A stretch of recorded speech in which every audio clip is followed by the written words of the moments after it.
दीमक को आप में से कितनों ने फैलते हुए देखा है? ऑलमोस्ट सबने देखा है। हम इंडिया में रहते हैं, चाहे हम यूएस में रहते हैं, चाहे हम कनाडा में लगते हैं, दीमक का एक प्रोसेस है फैलने का। वो छोटे से शुरू होती है और फिर वो धीरे धीरे धीरे धीरे धीरे धीरे घर के बहुत सारे वुड को खा जाती है। और वैसा ही एक चीज़ जो हम हमेशा अपने रिलेशनशिप में करते हैं वो है डाउट। एक छोटी सी बात, एक पॉइंट ऑफ डाउट आपके रिलेशनशिप में इतना सारा डाउट क्रिएट कर देती है। हर रोज़ वो पक्का होता रहता है, हर रोज़ वो आपको खाता रहता है, हर रोज़ वो आपके रिलेशनशिप को खाता रहता है, हर रोज़ वो आप दोनों के बीच में कॉन्फ्लिक्ट लाता है, वो हर रोज़ आप दोनों के बीच का ट्रस्ट हटाता है, वो हर रोज़ आप दोनों के बीच की हार्मनी कम करता है। और वैसा ही दीमक करता है। दीमक एक पॉइंट से लेकर दूसरे पॉइंट तक चीज़ें खाता ही है। और दीमक जब लग जाता है ना, तो हटाने के लिए मतलब आपको फिर ट्रीटमेंट करवाना पड़ता है।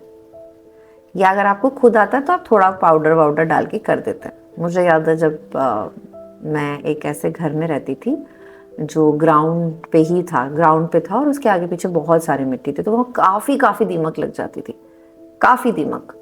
तो एक दिन तो मैं कुछ बैग निकालने की कोशिश की, तो मैंने जब वो बैग निकाला तो वो पूरा दीमक से भरा हुआ था।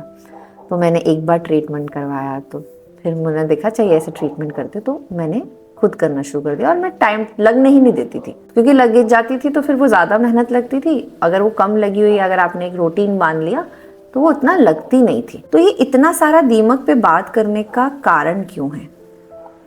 क्योंकि डाउट, अगर किसी की वाइफ अपने हस्बैंड पे डाउट कर रही है, स्पेशली मैं वाइफ के लिए कह रही हूँ, उन हस्बैंड्स के लिए कह रही हूँ जिनकी वाइफ डाउट करती हैं, वो डाउट सेम आपके रिलेशनशिप को ऐसे खा रहा है।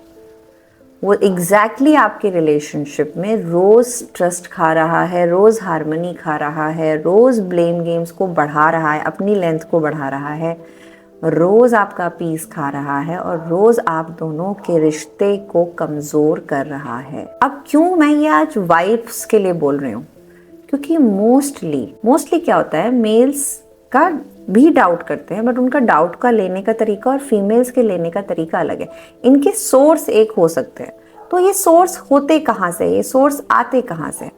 तो सोचो, अगर आप हस्बैंड है और वाइफ के पास्ट में कभी कोई चीज़ लाइफ में उनके साथ हुई हो, उनके एक्स ने की हो, उनके किसी पार्टनर ने की हो, उनके पापा ने की हो, उनके भाई ने की हो, और उन्होंने सुन भी लिया हो सकता है कई बार नहीं भी हुआ, बट ऐसा कुछ भी हुआ हो, या उन्होंने कोई ऐसा OTT देख लिया, या ऐसी रील देख लिया, ऐसा सोशल मीडिया देख लिया जो अपने रिलेशनशिप से कोरिलेट करता है, और वो मल्टीपल टाइम तक सोचते रहे, तो वो डाउट मजबूत हो जाता है। अब ये डाउट जो मजबूत हो रहा है, ये कुछ देता तो नहीं है। अब आप इसमें बहुत सारे सवाल अभी सुनते सुनते कर सकते हैं कि ऐसा हुआ है इसके लिए मैं डाउट करती हूँ, ऐसा हुआ था इसके लिए मैं इन पे डाउट कर सकती हूँ, और मेरे साथ हुआ है, तो आप ऐसा नहीं मान सकते कि मेरी सोच में ही है ये सब। एग्जैक्टली आपके साथ हुआ होगा, आपने उसको ठीक करने की कोशिश की होगी, बट इस हुआ और ठीक करने की कोशिश में बहुत सारा डेटा, नेगेटिव डेटा आपने एब्जॉर्ब भी किया है। तो ठीक, आपने अपनी प्रेजेंट सर्कमस्टांसेस की वजह से कर लिया, हुआ आपके हस्बैंड की वजह से, और लेकिन जो बीच की प्रोसेसिंग हुई ना, वो आपकी अपनी है। अब क्या हुआ, आपने ठीक भी कर लिया, लेकिन सच बताना कि आपके दिमाग से वो डाउट चला गया कि दोबारा ऐसा नहीं करेगा, या ये लड़कियों से ज़्यादा हंस के बात करता है, मुझसे नहीं करता, या ये दूसरों की ज़्यादा केयर करता है, मेरी नहीं करता, या ये दूसरों की बातें ज़्यादा ध्यान रखता है, अगर इसको कोई और फीमेल कहे कि तुमको ये करना है तो ये कर देता, और मैं नहीं करती, मैं जब कहती हूँ तो ये नहीं करता। ये सब बातें भी आपके दिमाग में स्टोरेज हैं। तो आपने सिर्फ क्या किया, जो इंसिडेंट हुआ होगा या नहीं भी हुआ होगा, आपने उसको सॉल्व कर लिया क्योंकि प्रेजेंट सर्कमस्टांसेस के हिसाब से वो ज़रूरी था। लेकिन ये जब जो डेटा है, ये जो आपके दिमाग में है, इससे क्या आपके रिलेशनशिप में कुछ फ़र्क आ रहा है, और पैरेलली आपका हस्बैंड और आपके बीच में बहुत गैप आ रहा है, और आपका हस्बैंड हर वक्त कहता है तुम मुझ पर शक ही करती हो, मैं ठीक भी होना चाहूँ ना तो तुम मुझे ठीक नहीं होने दोगी, क्यों नहीं होने दोगे? क्योंकि आपके दिमाग में ये सब चल रहा है, ये सब चल रहा है।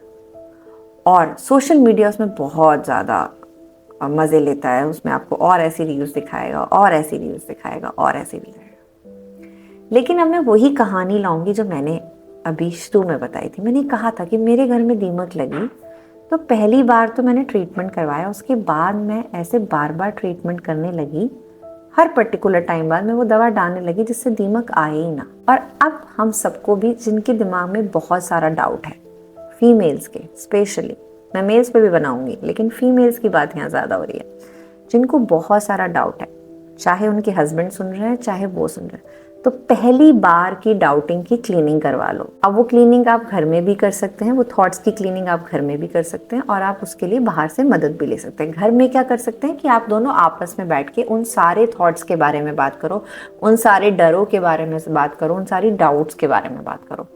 बट अगर आप दोनों की केमिस्ट्री उतनी स्ट्रांग नहीं चल रही है तो आप बाहर से मदद ले लो। हमारे जैसे, मेरे जैसे बहुत सारे लोग हैं जिनकी आप मदद ले सकते हो।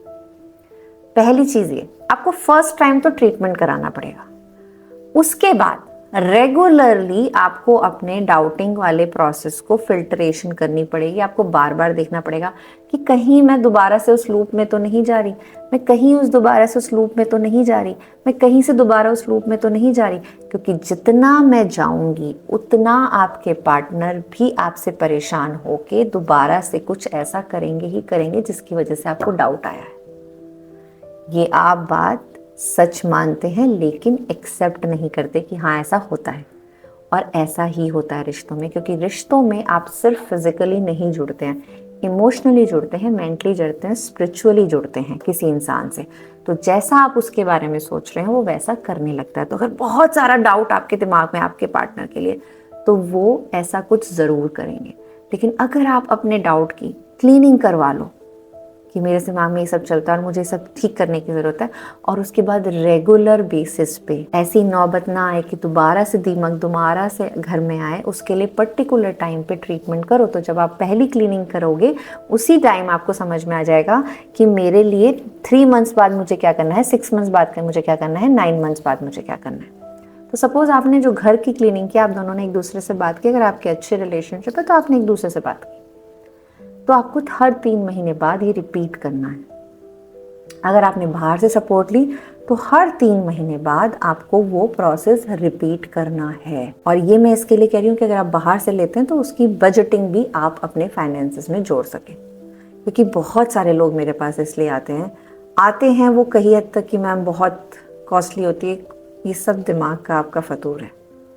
आप किसी एक लेबर को घर बुलाते हैं, यू स्पेंड मनी, कुछ भी फ्री में नहीं आता है। तो जब आप कॉन्शियसली अपने रिलेशनशिप पे काम करना चाहोगे, उसकी कुछ कॉस्ट आपको देनी होगी, विच इज़ गुड कॉस्ट। उस माइंडसेट में मत जाओ जो पूरी इंडिया लेके चल रही है, ये भी कोई काम करने वाली चीज़ है, ये भी कोई काम करने वाली चीज़ है। यही काम करने वाली चीज़ है क्योंकि इसमें आपका इमोशनल इन्वेस्टमेंट बहुत ज़्यादा हो रहा है। ये बहुत ज़रूरी काम करने वाली चीज़ है। जैसे हेल्थ पे आप काम करते हैं, वैसे आपका रिलेशनशिप बहुत इंपॉर्टेंट एरिया है। और पति पत्नी के बीच में तो बहुत ज़्यादा, कितना हम सुनते हैं ना, डेटा आ रहा है कि अब से लोग शादी नहीं करेंगे। क्या शादी बुरी है? शादी बुरी नहीं है, शादी को सही तरीके से जीने का तरीका वो गलत है। शादी कुछ बुरी नहीं है। अगर इतने सारे लोग अच्छे से जी के चले गए, इतना जनरेशन्स बन गई, वैल्यू सिस्टम बन गए, इंस्टीट्यूशन था, स्पिरिचुअल लोगों ने भी की, और बहुत सारे, आप सदगुरु को देखिए, आप जितने भी स्पिरिचुअल गुरुज हैं उनको देखिए, उन्होंने भी। तो शादी गड़बड़ नहीं है, शादी को सही तरीके से ना जीना गड़बड़ है। और उसके लिए आपको अपनी प्लानिंग में डालना चाहिए कि मुझे ये काम करना ज़रूरी है। ठीक है, तो आप ये जो टर्माइट है इसका ट्रीटमेंट लीजिए, खुद घर पे कर सकते हैं कीजिए, वरना बाहर कराइए, और अपने रिलेशनशिप को अच्छे से दीमक फ्री बनाइए।